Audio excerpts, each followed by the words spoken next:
की समस्या, सबसे बड़ी समस्या कोई है महंगाई की तरह।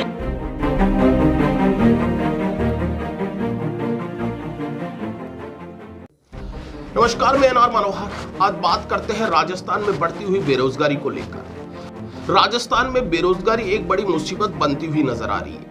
गैर सरकारी संस्था centre for monitoring Indian economy के अनुसार राजस्थान में सबसे ज्यादा बेरोजगारी यानी कि 32.3% बेरोजगारी दर है। बात देश की करें तो भारत में बेरोजगारी दर 8% है, यानी कि राजस्थान की बेरोजगारी दर देश की बेरोजगारी दर से 4 गुना ज्यादा है। आज राजस्थान ने बेरोजगारी के मामले में हरियाणा को भी पीछे छोड़ दिया है। आखिर राजस्थान में तेजी से बेरोजगारी क्यों बढ़ रही है? जानकार मानते हैं कि परीक्षाओं में हो रही अनियमितताओं के कारण बेरोजगारी राजस्थान में तेजी से बढ़ी है। हाल ही में रीट भर्ती परीक्षा लेवल 2 की भर्ती है वो रद्द कर दी गई। बात करें आरएस की तो आरएस के भी 988 पद है, जो प्री के एग्जाम है उसे रद्द कर दिया गया। इन परीक्षाओं के रद्द होने से बेरोजगारी तेजी से बढ़ी है। अब नजर डालते हैं उन राज्यों पर जहां सबसे ज्यादा बेरोजगारी है।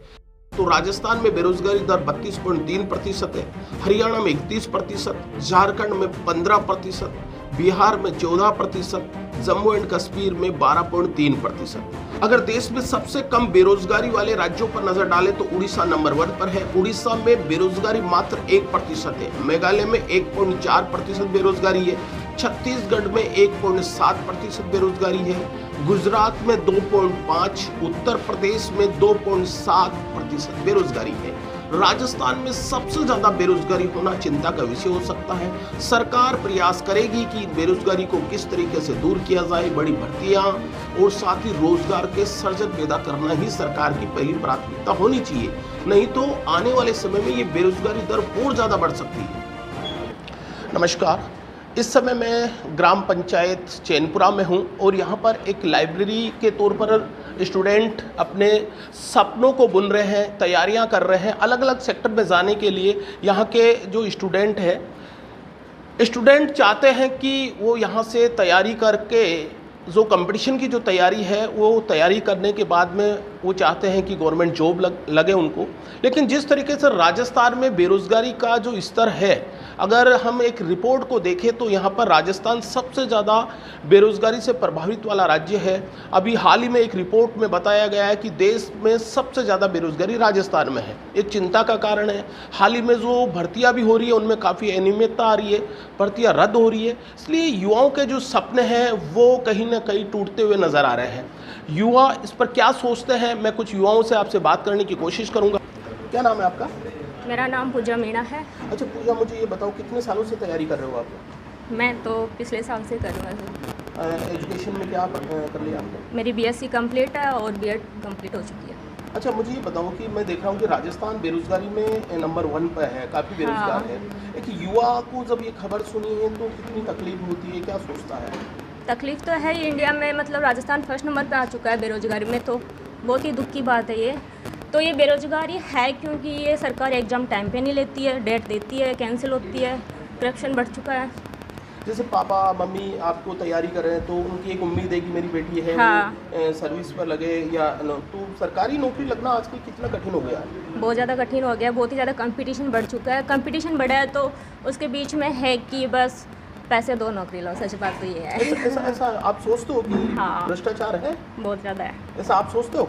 अच्छा ये बताओ, क्या आज का एक पढ़ने वाला स्टूडेंट है वो इजी वे में मतलब तैयारी के साथ सर्विस लगने में दिक्कत आती है क्या? अगर कोई तैयारी कर रहा है जैसे 5 से 6 घंटे डेली पढ़ रहा है, तो क्या उनके जो सपने हैं वो सोच रहा है कि मैं डिफेंस में जाऊँ, मैं टीचर्स बनूँ, तो इजी वे में बन जाता है या क्या उनके लिए कोई बहुत सारी दिक्कतें आती है? दिक्कतें तो बहुत सारी आती है। एक कोई भी कंपटीशन की तैयारी करता है तो उसके सामने बहुत ज़्यादा डिफ़िकल्ट है उसका तैयारी करना। फाइनेंशियल प्रॉब्लम भी होती है, पढ़ाई में भी प्रॉब्लम ही आती है कि क्या पढ़े क्या नहीं पढ़े, कभी क्या, फिर एग्ज़ाम टाइम पे नहीं होती है, सरकार डेट बढ़ा देती है, उस डेट पे फिर एग्ज़ाम नहीं हो पाती, तो फिर दिक्कत ये तरीके से मतलब नर्वस हो जाता है इंसान की। फिर सरकार की व्यवस्था से संतुष्ट हो या थोड़ी नाराज़गी है? सरकार से तो हम असंतुष्ट ही हैं क्योंकि एग्ज़ाम सारी हमारे ऐसे जा रही है। जैसे सेकंड लेवल की करवाई दी है, अब जुलाई में एग्ज़ाम है, देखो क्या पता कंफर्म है कि नहीं वो भी नहीं पता है। अभी भी सिलेबस भी नहीं दिया, सिलेबस चेंज होगा उसका, अभी तक सिलेबस नहीं, हम पढ़े भी तो क्या पढ़े। तो वही है, हम कन्फ्यूजन में चल रहे हैं अभी तक, क्या पढ़े क्या नहीं पढ़े, यही चल रहा है। बस यही अनुरोध है कि सरकार से एग्ज़ाम समय पे करवा दे, हमें हमारी मेहनत का रिजल्ट दे दे, बस और कुछ नहीं। क्या लगता है कि जो डिफेंस के लिए जो तैयारी है उनको इजी वे में सरकारी सर्विस मिल जाती है? इजी वे में देखो, आप किसी भी सेक्टर में चल जाओ, इजी वे में कुछ नहीं मिलेगा हमें, हमें हमेशा हार्डवर्क ही करना पड़ेगा।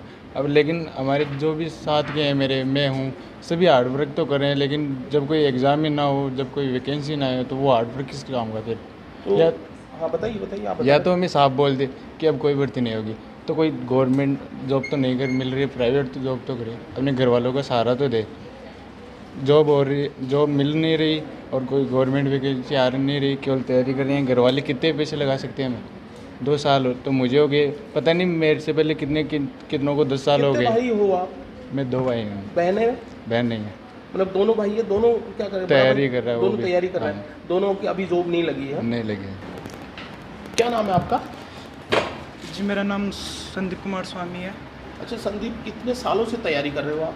जी, मैं पिछले 1-1.5 साल से तैयारी कर रहा हूँ। 1 से 1.5 साल से? हाँ, एजुकेशन कितनी पढ़ाई कर ली आपने? मैंने 12वीं पास कर ली, इसके बाद में मैं डिफेंस सेक्टर में उतर गया। अच्छा, डिफेंस की तैयारी कर रहे हो? हाँ। अच्छा, एज कितनी हो गई आपकी? एज मेरी लगभग 21 हो गई, 21 साल। साल की हो हाँ। गई। अच्छा, मुझे ये बताओ कि एक आज के समय में एक युवा जो एक सर्विस को लेकर क्या सोच रहा है अभी?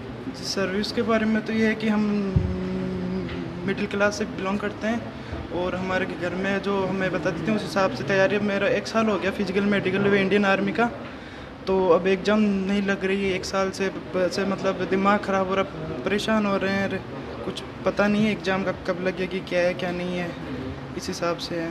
परेशान हो बहुत ज़्यादा? हाँ, बहुत ज़्यादा परेशान। अगर सारे युवा व्यवस्था जो सुधारते हैं, सरकार है, आपके डिपार्टमेंट, उनको क्या कहना चाहते हैं? डिपार्टमेंट से तो यही गुंजाइश है कि जल्दी से एग्ज़ाम वगैरह टाइम पर करवाएं, नियमित रूप से एग्ज़ाम्स करवाएं। उसके बाद में उसका अब एयरफोर्स की एग्ज़ाम्स दी थी, उसका अभी तक रिजल्ट नहीं आया, तो एग्ज़ाम लगती नहीं है और अगर लग जाती है तो उनका रिजल्ट नहीं आ पाता है। इस हिसाब से पता नहीं क्या परेशान हो रहे हैं बहुत। सरकार से यही गुंजाइश है कि जल्दी से जल्दी सारी एग्ज़ाम्स हो जाए और उनका रिजल्ट वगैरह टाइम से रेगुलर जारी कर दे बस। दिक्कत है सर, ना तो टाइम पे कोई वैकेंसी होती है, ना और कुछ होता है। जो भी होता है लॉकडाउन ले बैठता है पहले तो। अब जो वैकेंसियाँ होती हैं उन्हें क्लियर तो होने नहीं देते। क्या लगता है कि व्यवस्था में बड़ी खामी है? खामी है और क्या है। जैसे एक परिवार वाले कहते हैं कि भाई आप तैयारी करो, आप पर मोटा पैसा खर्च किया, कोचिंग का है, लाइब्रेरी का है, तो एक तो दबाव बन जाता होगा एक युवा पर। दबाव तो बनता है, घर वाले बोलते हैं नौकरी लगो, नहीं तो काम धंधा करो और कुछ। उस समय माइंड में क्या चलता है? माइंड में चलता है बस सरकार, देखो सरकार कुछ करती है नहीं, बेरोजगार युवा क्या करे बेचारे। ऐसे युवा बहुत से बैठे रहते हैं लाइब्रेरियों में, कहीं भी सक्सेस नहीं होते। आर्मी की वैकेंसी हुई आज 3 साल हो गए, कोई भी वैकेंसी नहीं हो रही टाइम पे। जो वैकेंसी होती है उन्हें रद्द कर दी जा रही है। क्यों करती जा रही है सर? तो इनका समाधान करो। क्या नाम बताया आपने?